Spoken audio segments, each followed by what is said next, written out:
Maabitha a guteithĩrĩria ũrigiti matũra-inĩ kaunti-inĩ ya Kakamega mambĩrĩirie gũthiĩ mĩciĩ kwa mĩciĩ kwandĩkithia aikari mũbango-inĩ wa marĩhi ma ũrigiti wa SHA. Kwaga ũmenyo na thimũ cia kĩrĩu no mamwe ma mathĩna marĩa aikari aya maratarĩria magirĩtie gũkorwo meyandĩkithĩtie, na angĩ makauga ona matirĩ mamenya ũhoro ta ũyũ. Mimi sijawahi register NHIF. Leo ndio nimeregister hii. Tumepitia kwa shida, nilienda hospitali juzi nikakatazwa, lazima niregister SHA. Na hii SHA mimi nimejaribu karibu mara mbili. Walikuwa wanatuambia uregister kwa simu. Sasa mimi niko na Katalulu. Na kuja nyumbani na register hakuna mpaka wakati wa leo ndio nimekuja hapa nipate usaidizi. Wachana wengine hawakujua tuko na kitu kama SHA.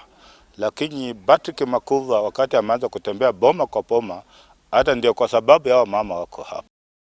Itanya rĩa mũbango ũyũ nĩ gũtigĩrĩra andũ othe nĩ meyandĩkithia na SHA nĩguo makahota kũrigitwo hatarĩ na thĩna o wothe. Kwa hakika wanateseka, na niligundua hivyo kwa sababu wengi wao hawa CHVs hawajawafikia vizuri kwa upande wa registration. Umuhimu wa kuandikisha ni kwamba ule wakati ambao ugonjwa inaingia haujuangi uweke pesa. Lakini kama umejiandikisha na SHA, basi utaenda hospitali bila uoga, utapata matibabu.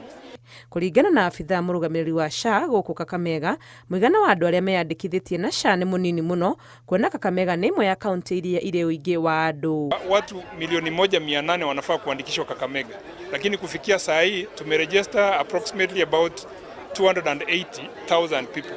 Unaona bado safari ingali. So ningeomba kwamba wa Kakamega wajitokeze wajiandikishe ili waweze kupata huduma ambayo Mũbango ũyũ no ũgũthiĩ na mbere mũingĩ wa matũra Mũbango ũyũ ũgĩthiĩ na mbere mũingĩ matũra-inĩ nĩ ũrĩtio gwĩtĩkĩra kũhũthĩra mweke ũyũ kwĩyandĩkithia. Ngĩribotera Inooro TV, rĩtwa rĩakwa nĩ Wangui wa Mwangi.